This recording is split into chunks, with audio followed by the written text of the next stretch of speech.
actively engage all of your students, okay? Not just the emergent bilinguals, but when it comes to the emergent bilinguals, you want to set that expectation, okay? You don't want them to always be so silent. A lot of times some of our emergent bilinguals, they're quiet because they don't know. Just like any of us would be. Silent if you don't know. So you set the expectation at the very beginning of the school year. So I start off at the beginning of the school year, letting the students know my expectations. One of them is to tell them we are all a family in my classroom. That means no one's going to make fun of anybody. No matter what your answer may be. Don't ever be shy.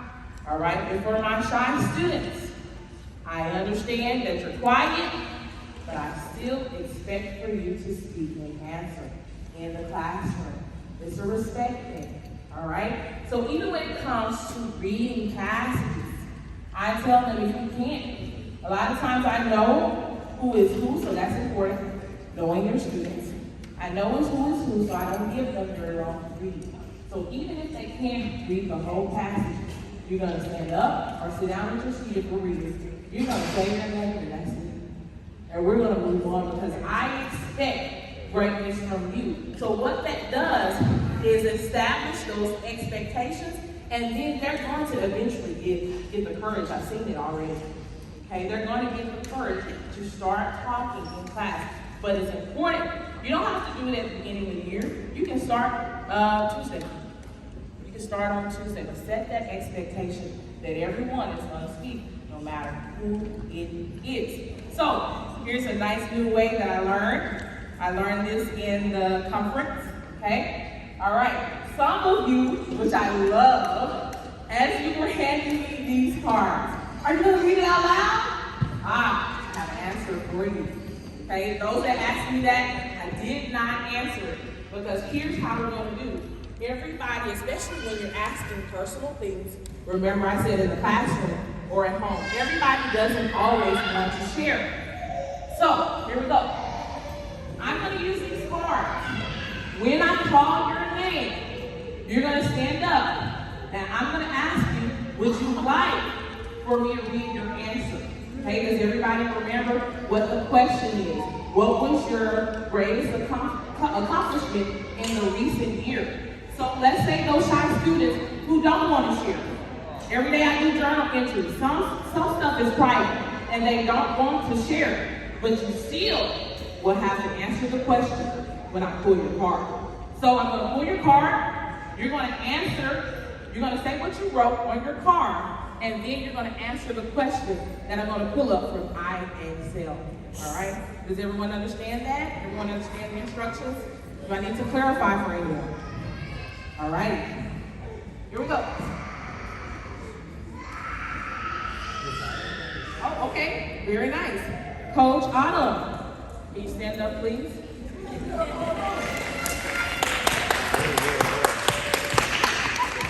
right. Coach Autumn, would you like to share your answer? Yes. Okay, do you remember it? All right, go ahead. I teach my students sign language.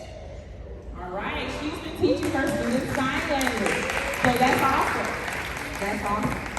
All right, Coach Autumn, look here on the board. Which book title matches the picture?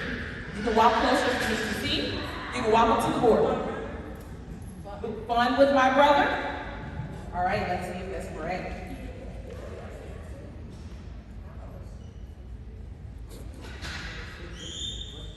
Awesome. All right, let's see. I had another one here. Oh, okay, it's my teacher here that wanted me to say, I don't know your name, I'm sorry. Miss Ubu? All right. Would you like to share? Yes, go ahead. The dog No. So share your accomplishment. I said my greatest accomplishment was surviving 2 months without a nervous breakdown. All right.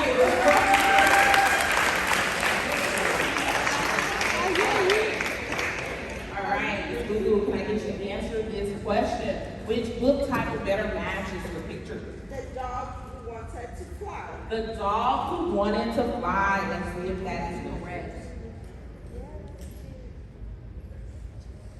All right, very good. Let's take one more. Let me kind of go in the middle.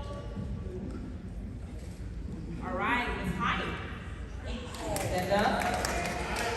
Ms. Hyde, would you like to share? Sure. My greatest accomplishment in work is the improvements in kind of my classroom management and organization that's leading the kids to learn more advanced stuff faster. All right.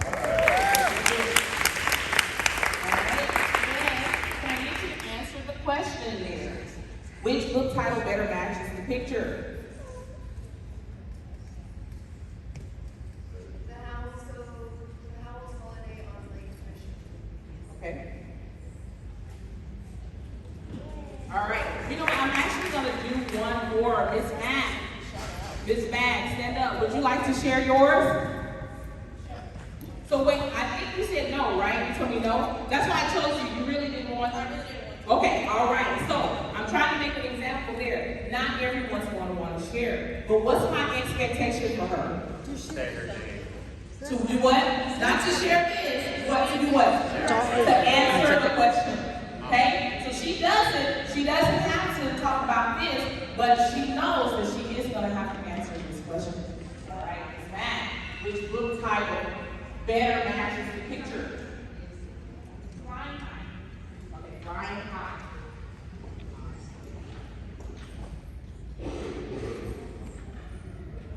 All right, very good. So does everyone see how you can engage your emergent bilinguals, your shy students? This is a great way. I also have a wheel. And I think several of you have seen this. There's different versions.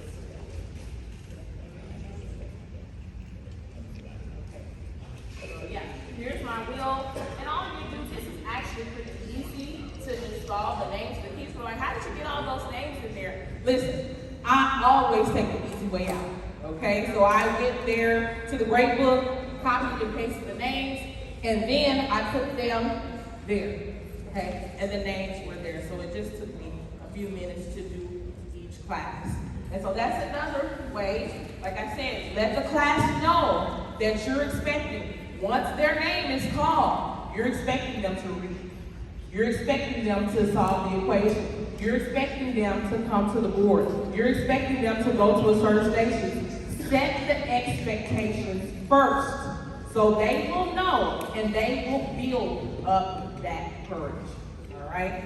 Okay, let's move on. Let me get back to the slide. All right, so with the app and the platforms, you guys see how I was able to go in IXL?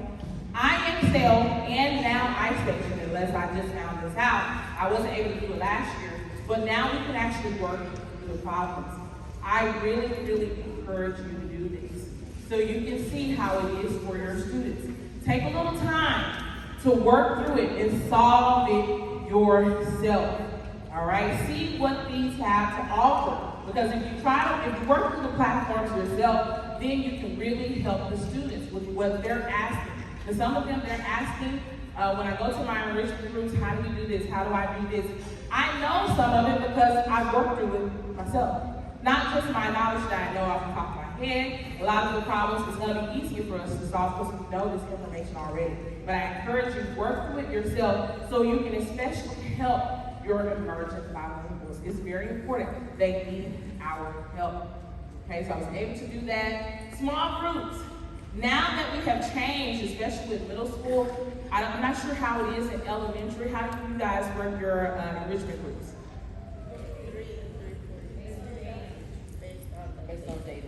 Okay, based on data. But I'm saying, is it week A, week B? Yes. Oh, okay, all right. So it's the same way. So now that I have English all the way through, this is great. I've already started with my small groups.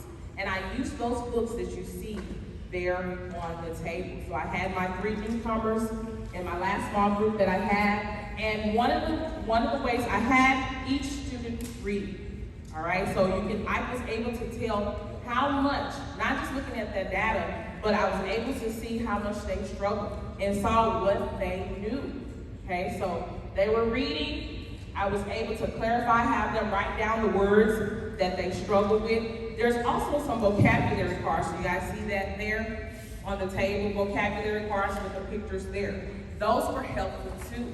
Now some of those words are advanced, but we were able to sound out the words with that. Another thing that I noticed that helped was the gestures. In one of the books, it talked about being cold, so I did this and they did this. They were really able to understand. A lot of times when I did use the gestures, they said, oh, all right. So that means they were getting it. So try to use the gestures, even, and this is 7th grade. This is using gestures with 7th grade. It really did help. Another thing, know your data. Looking at the data, looking at the student's data allows you to see what the student knows and what the student needs to improve on. So this helps, actually, the data helps cut your work down because you don't have to go digging to see what they know. You can look and see what they don't know. And you can work on those teams. Speaking, this is a big one. So for the test that they have to take, TELPAS. The speaking portion was one of the portions that a lot of the students miss, okay, or that they rank low on. When it comes to IXL, TELPAS, being an emergent bilingual student or classified as an emergent bilingual student is not a negative connotation at all. It's something we want them to grow from, okay? We want them to be able to graduate from the program. And so giving these students speaking opportunity allows them to perfect the language. They can hear it, you can correct them, versus just letting them sit silently in the classroom, not saying anything, passing on through. So on the portion of the TELPAS, they have on headphones and a microphone, and they have to pronunciate, and they have to get it right in order to pass. Giving them that opportunity to speak aloud in your class, encouraging them, even if they messed up the whole time. Afterwards, hey, great job. You did so awesome. I can't wait to hear you speak again. Encouraging them to really speak and making sure no one else makes fun of them in the classroom. Make sure you establish that, because a lot of times they're scared because of their peers. They're scared that someone will say something about them. So giving them that opportunity. One way I do this is journal entries. It's kind of like the activity that I just did. Most of the time, I tell them to share the journal entry, but if it's private, I don't make them share, but I give them opportunities. And now, as I've seen, first, at the beginning of the year, just a few hands were raised for journal entry. Now that it's October, a lot of people want to share. They see how fun it can be. A lot of times, I don't make my journal entry related to the work because it encourages them more. They want to talk about their family life. They want to talk about their friends.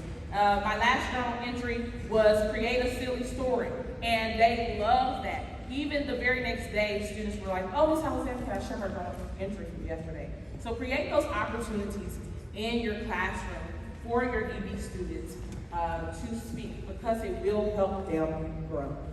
All right, any questions so far?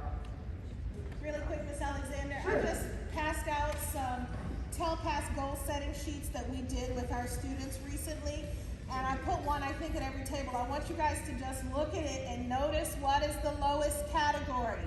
All of these kids are advanced or advanced high, and what's their lowest category? Speaking. So as teachers in the classroom, this is an area that we really need to focus on, because our kids are there reading, writing, listening, but they're lacking in the speaking. Yes, thank you. Thank you so much for mentioning that. I had a student who is very high, okay? His test scores, ECA score, math data, the highest. When we had our IXL rally, she got her paper that Miss Green just passed out, and she looked at it, and completely you can see her face change. Why wasn't she able to pass this? It was the speaking part. It was the speaking part. Okay, so I asked the student, hey, what's wrong? How do you think you did? And she just said, I just need to be able to pronunciate the words the right way. So we're going to give her, definitely I'm going to work with her in a small group. Like I said, especially during enrichment time, because you guys know we lose a lot of time during class time, but especially during enrichment time, to work with her, to hear her pronunciate those words. Like when I was working with my small group, that my emergent bilinguals had troubles with the past tense, ed. Okay, so they would say things like planet, and every time I would repeat the word, getting them to say it correctly. Correct them. Okay. Complete sentence. Complete With sentences. the academic vocabulary. Yes, thank you. All right, any questions? All right, that's my presentation.